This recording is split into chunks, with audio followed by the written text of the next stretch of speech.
let me welcome all of you to GPF 2023. In this era of unprecedented crises, we also have unprecedented opportunity. We have to unlearn some of the ways we've done things in the past in order to create the kinds of changes we want. Ladies and gentlemen, my name is Willice or Onyango, and I'm from Kenya. I'm passionate about youth development and youth empowerment for various reasons. Africa is home to the youngest population, as we know it in the world, with an average age, median age of 19 years, making it having to sit within the nexus of harnessing the youth bulge that we have at the moment, and thereby, leading to what economists would call demographic dividends. But young people are also playing a role directly to shape their futures, and I've seen this certainly in my experience in youth activism, inspired by my own involvement in the post-2015 General Development Agenda processes, where I had a unique opportunity to be one of the global youth called upon by the United Nations to give input that later on would help to shape the work of the high-level panel that was put at that time to lay the foundation of what would now be later come to be known as Sustainable Development Goals. That is my the inspiration behind my passion for youth development. But right now I am the director of the Youth Café, which is now considered as one of Africa's leading and largest and most diverse convening community of professionals that are working to harness youth advocacy, policy for socioeconomic and political impact. We have done this in 6 pillars of work that forms the theory of change on how we see young people forging a pathway for their own development, led by themselves and crafted by themselves. So it is a by youth, for youth, development nexus, as we call it. And the 6 pillars that we work on are on democracy, education, health and well-being, and then talent and innovation to tap into the creative potentials of young people. Most excitedly, I think young people are themselves also philanthropists. And we are harnessing this at the Youth Café by a dedicated independent funding institution known as the African Youth Foundation, that is harnessing the power of young people as philanthropists themselves, because from experience and evidence that we have, nearly 80% of youth work are self-funded by young people who see a problem in their communities and do not wait to write proposals, but go to their own resources, families, and those of their friends to address these needs directly. It's my pleasure to engage in the forum, and I look forward to the interaction. With challenges, but I'll also highlight some of the successes we've seen through giving our own experiences as an organization, but by also sharing the experiences of other organizations that are within our network, as we host nearly 4,000 other youth-led and youth-serving organizations, mostly operating in the south of Sahara.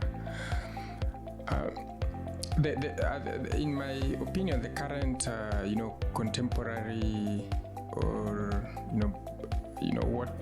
what shapes the social impact sector as we know it today is structured such that it is hard to have new innovative financial models that can be commensurate with the creativity that young people possess. because young people, just on account of being young, do not see structures the same way as the adults or the systems that set up the sector. See it for the dynamism, the flexibility of being youth. The innovation is not reflected in the funding models that exist. But capacity too is a key issue. It's documented world over, the contribution of young people in national development, in regional development, in global development. So you can easily know to the extent to which the youth of a nation are helping to contribute to the development of that nation. But this has to be cultivated and nurtured, and not, be left to die simply because you don't have, as we've had, enough track record,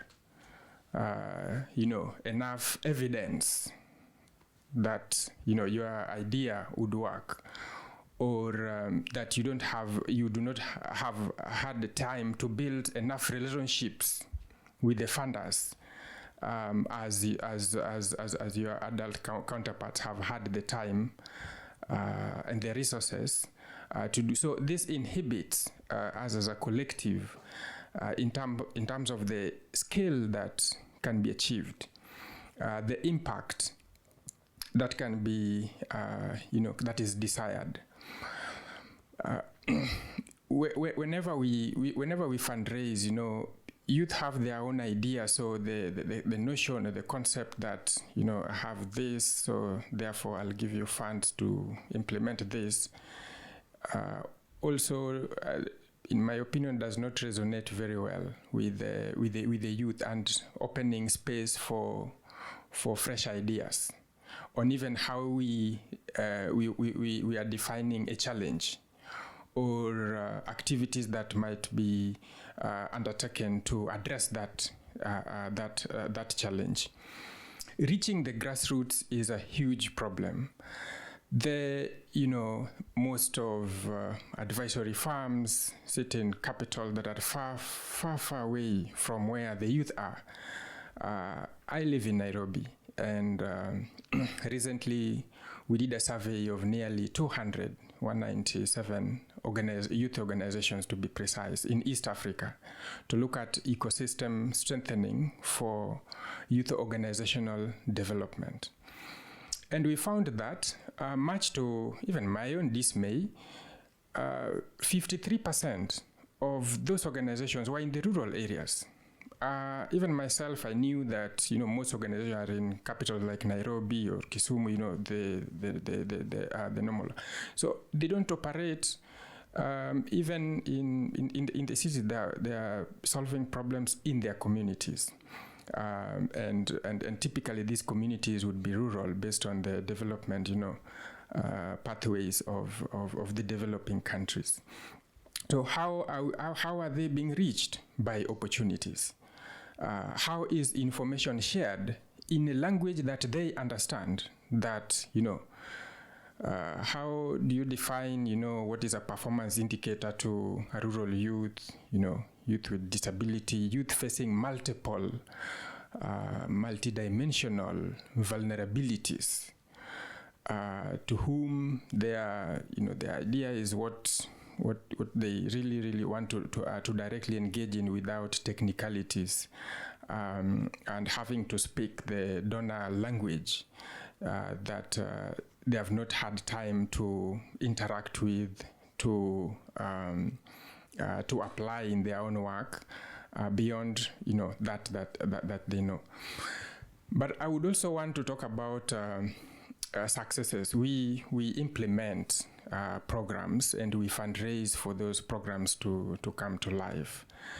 And in the lead up to the last general election in Kenya in 2022, the Youth Café formed a coalition of individuals and other young youth organizations to come together to form a platform for creating a national youth manifesto.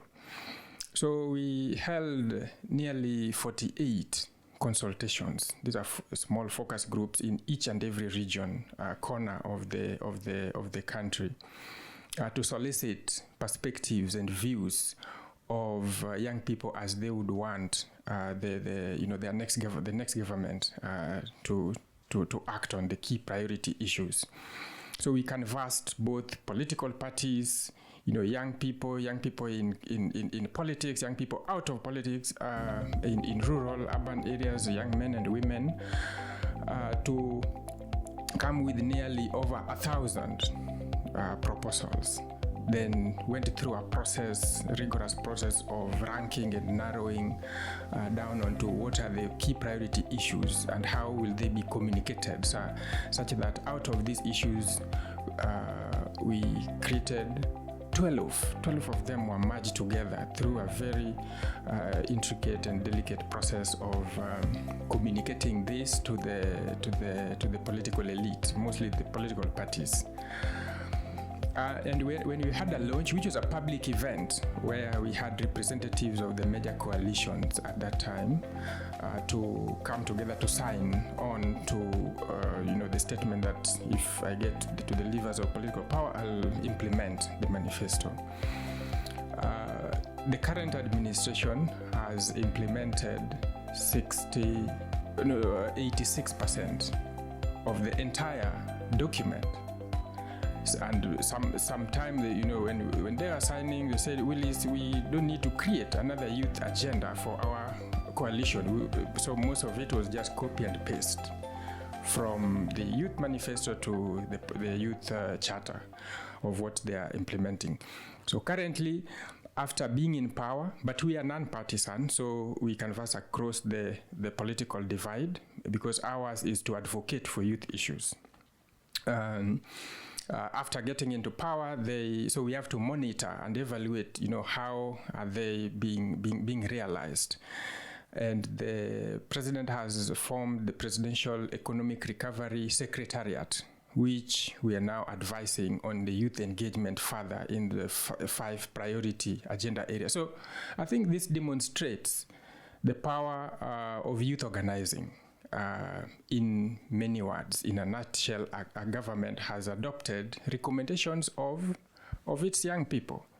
And I think there is no better way to cultivate and harness the possibilities that young people have with respect to defining their futures than giving them, opportunities to bring their unique ideas on how they want to see their communities, nations, and the world forge forward. You've been organizing young people in Kenya for over 10 years now. So what have you learned about sustainability as part of that journey yourself? Actually, the question of sustainability is very interesting, certainly from sub-Saharan African point of view, because as you know, the trickle down of resources to local youth organizations is very low.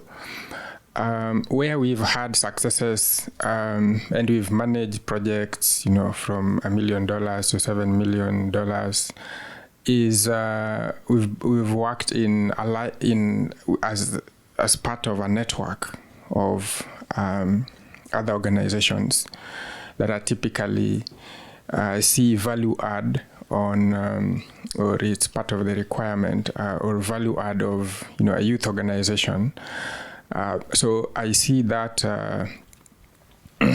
that trend to really being embraced a lot, at least where we operate in.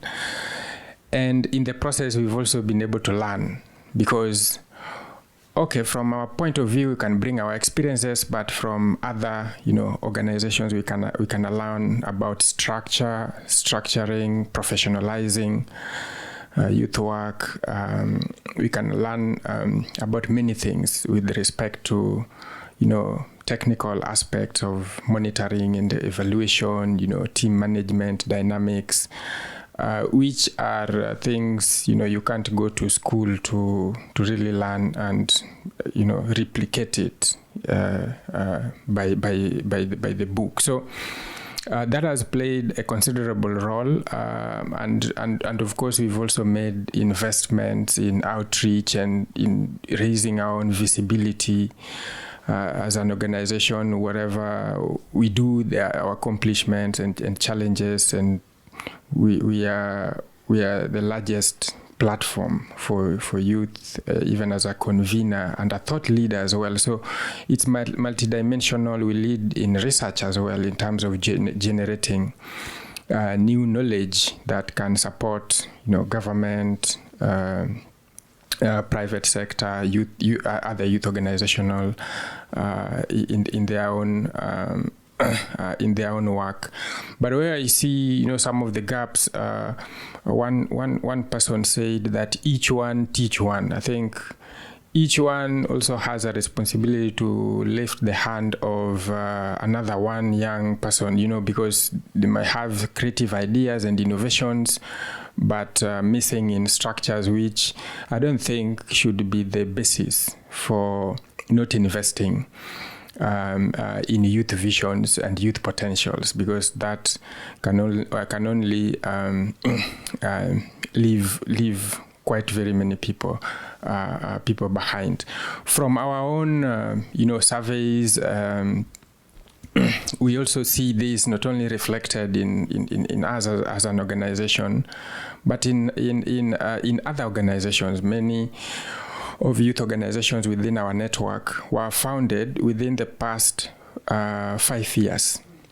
So if you are founded within the past 5 years, do you have audited accounts? Where, what will the auditor be coming to audit? Yet these, are structurally, required.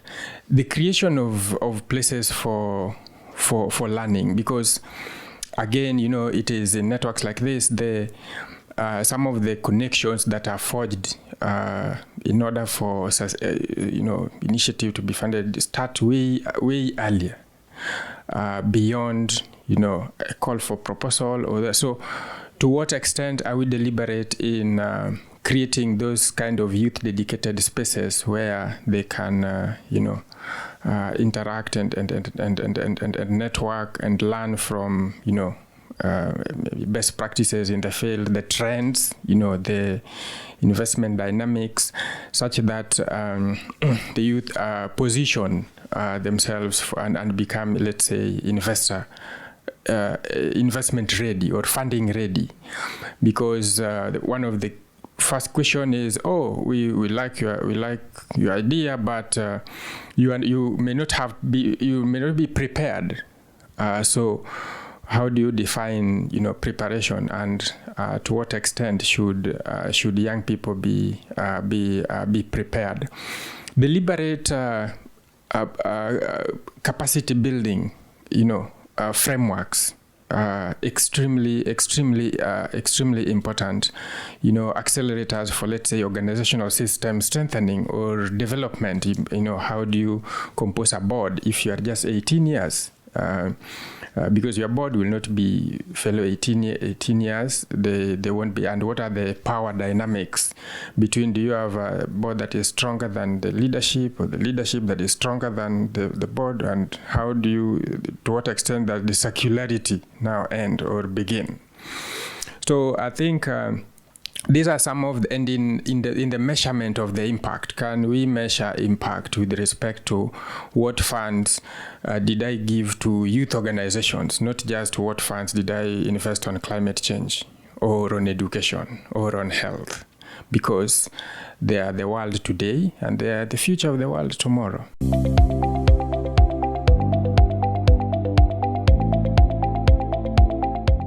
One advice to share in terms of balancing structure versus disruption, there are models that we see. For instance, at the Youth Café, we've seen some funders. If you go through due diligence, and gaps have been identified in, let's say, board management or financial management, this become or administration or media or publicity, these become performance indicators to be reported on as part of the partnership. So not only activities, but also the gaps that are jointly identified. So when you report on activities, you also report that this, I made this improvement, or I did this with respect to the professionalizing the aspects. Regarding the giving pledge and the, I think creation of intergenerational spaces where these grandchildren or children can meet with young leaders from different contexts and just share, like more of listening tours. You listen, and then from such kind of conversations, some things can emerge. Thank you all so much. We kept you slightly over time, but hope it was worth it. Enjoy the rest of your day.